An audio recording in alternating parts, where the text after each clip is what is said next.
What is going on, guys? Welcome back to another video.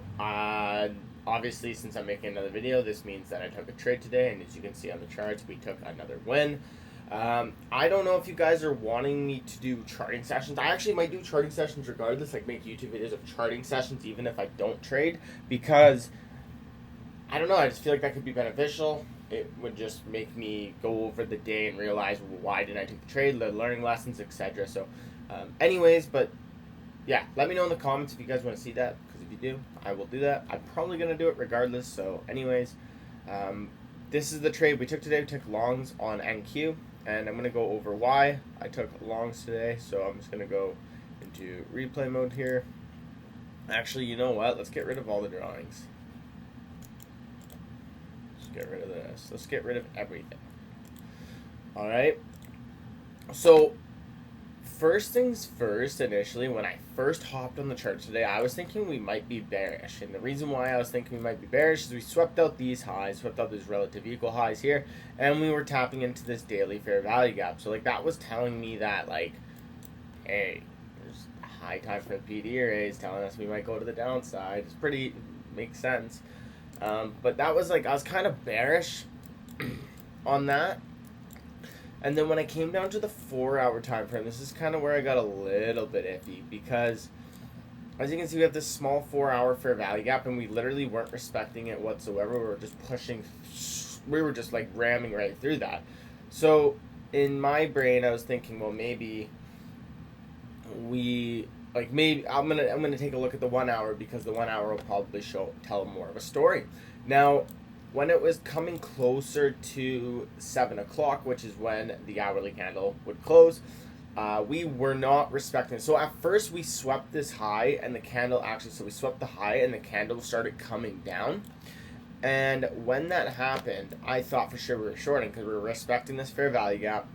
This fair value gap, though, did get disrespected, but we were respecting this one. We swept out the highs, swept out like these highs. I believe it was these highs. It's hard to tell because of trading view. It's easy to do it in hindsight, but when I was live trading, because you can see the wicks, but unfortunately I can't see the wicks here.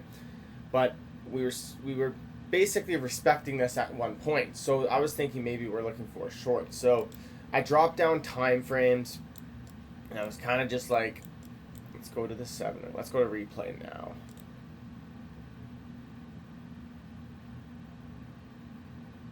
It was like right around here. So obviously, wait for the 6:30 open. Right at 6:30 open, we run up, take out all that liquidity. We had SMT at the highs as well, respecting that bullish. So as you can see, we were respecting this.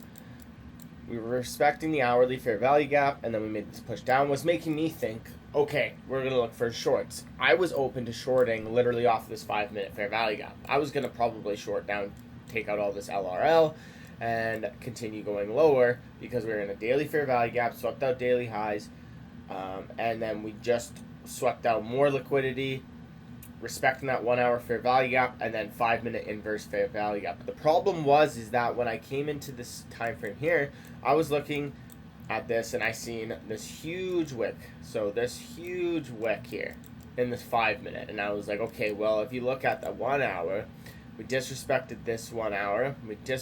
We're literally pushing through this, because here's the fair value gap. I was like, we're literally pushing, like, we're not respecting this. We're not respecting this 1 hour as much as we should be. If we really were respecting this 1 hour, we would have broke that 5 minutes. Simple as that. The 1 hour has the higher pressure over the 5-minute, so that 5 minutes should have been ran right through. So I'm like, okay, so if that's the case, what do you think is going to happen now? So what I did was I dropped down time frames, what I did was I looked at the higher time frame at the 1 hour, and we had these equal highs right sitting here. I was thinking, you know what, price might want to trade to these equal highs here. Like, we might want to take these out and then make the move lower. I don't really know, but that makes sense, because initially my bias was kind of looking for shorts, a little bit of a mixed bias, but if you do think about it, we'd probably want to take out the equal highs before we continue pushing lower, which would also fill the daily fair value gap up a little bit more. So in that case, I was a little bit more like iffy. And then as you guys can see on the 1 hour, we actually, oh my bad, I have to delete that shit. So basically, after I saw we tapped into this 5 minute,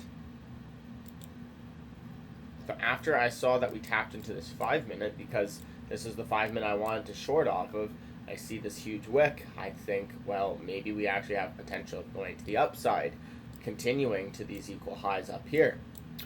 So what I did was I just dropped down time frames to see if there was any fair value gaps, respecting this 3 minute, respecting the 5 minute, and right here we have a balanced price range. So if you think about it, if we inverse this top fair value gap, what should we do? We should rip out, inverse this, and continue lower, which would have been closing the 5 minute in. Did not happen. We ripped through it and literally turned around and rips right back through the fair value gap. So at that case, I thought, you know what, I'm open to longing. And if we do hit this high, and then bias is wrong, it's a pretty short high. It's like 1-to-1, but it's only 20 points.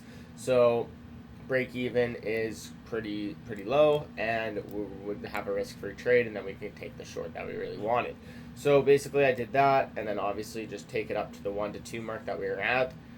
Risk-free at this high. I was thinking of partialing at the relative equal highs, but I know my rules state don't partial, just let the trade run. And so basically entered in, sat in a little bit of drawdown, and price just runs up and takes our TP2 out.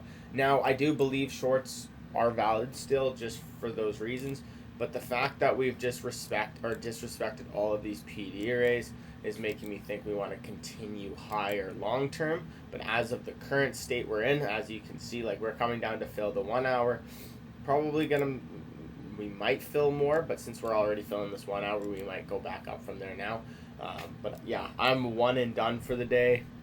I don't trade. If I take a win, I'm not trading PM, not trading any of that. So that's the trade recap of the day. It's up 1% for the week so far. One trade so far taken. We took a break even in PM yesterday, but for win and loss trades, we're 1 for 1. And yeah, that's basically it. So if you guys like these videos, hit that thumbs up button, hit the subscribe button, comment down below what you guys would like to see. And if you want to come join me, I'm trading live Monday to Friday, every AM session starting at 6:20 AM PST, unless there's news at 7. If there's news at 7, then I'll be on around like 6:40. So if you guys want to join that, link will be in the description. And I hope you have a great rest of your day.